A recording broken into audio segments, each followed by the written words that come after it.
The transmission that shattered the Galactic Empire's 10,000-year reign of supremacy was only 17 words long.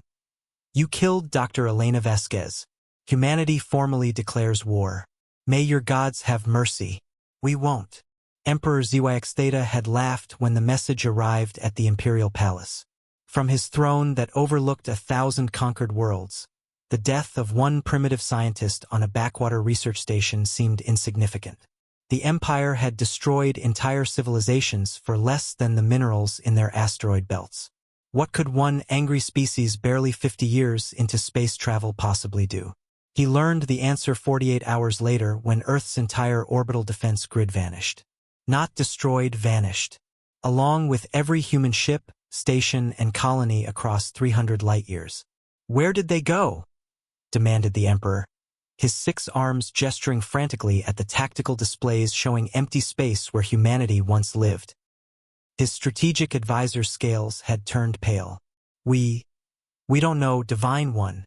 It's as if they never existed. 3 days later, the Empire's primary shipyard at Vega Prime went dark. 20,000 warships under construction, simply gone. The only trace was a message burned into the station's hull. For Elena, the Empire responded as it always had, with overwhelming force.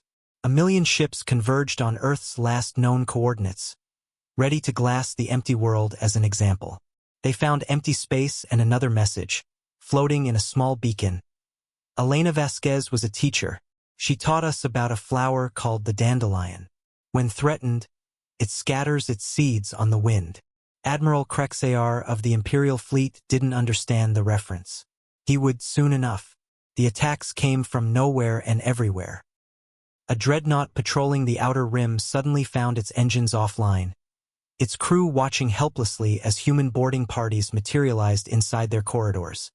Not through the hull, but through space itself. The humans didn't come as soldiers. They came as engineers, as medics, as teachers. They disabled weapons, treated wounded, and left behind the same message. This is for Elena. Within a month, the Empire's supply lines were in chaos. Convoys would arrive at their destinations to find their cargo holds full of medical supplies instead of weapons. Their navigational computers reprogrammed with coordinates to hospitals instead of military bases. The Empire's feared enforcement divisions found their shock batons transformed into bouquets of earth flowers.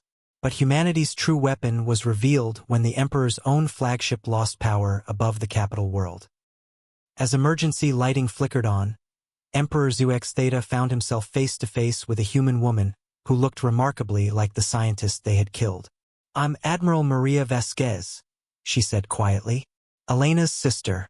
We need to talk about why you murdered a woman who was trying to cure your people's genetic plague." The Emperor's blood ran cold. The plague that had sterilized 1/3 of the Empire's core species. Elena Vasquez had been working on that. She was 3 days from a breakthrough, Maria continued. She'd sent requests for protective custody, explaining she'd received death threats from your military contractors who profit from selling temporary treatments. Your governor had her killed to protect their profit margins. The tactical displays around the throne room came alive, showing not battle plans but medical data, cure rates, testimonials from plague victims Elena had helped in her short time on the station. The Emperor saw his empire for what it truly was, not through the lens of conquest and glory, but through the eyes of a human teacher who had come to help and died for it. "We could destroy you," Maria said. "We've spent the last month proving that. Your 1,000,000 ships mean nothing when we can fold space itself." But Elena wouldn't want that. She placed a data pad on the throne. "This is her completed research. The cure for your plague. We're giving it to you." "Why?" The Emperor's voice was barely a whisper. "Because that's what teachers do. They share knowledge, even with those who hurt them." Maria turned to leave, then paused. "But make no mistake, if the Empire takes another innocent life, human or otherwise, we won't be teachers next time. We'll be the last thing you never see coming." The Galactic Empire fell within a year, not from human weapons but from the questions humanity's mercy forced them to ask. The cure spread faster than any plague, and with it came stories of the human teacher who died trying to save her killers.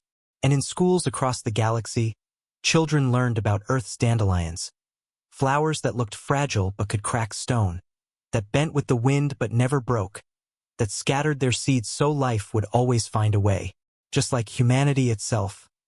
Chat controls Opus 4.